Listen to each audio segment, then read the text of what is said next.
સોના ચાંદીના ભારત EU વચ્ચે free trade ડીલની જાહેરાત। પીએમ મોદી બોલ્યા બંને દેશ વચ્ચે થયા ઐતિહાસિક करार। અમેરિકાની ઉડી ઊંઘ।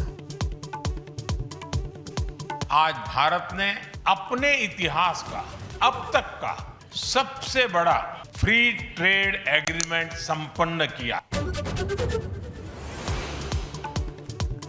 सोना चांदीना भावे रेकॉर्ड तोड़ी बनावी ऐतिहासिक सपाटी। चांदीमां 25,000 नो उछाळा साथे 3,60,000 नो भाव। सोनामां 3,700 ना उछाळा साथे 1,60,000 भाव।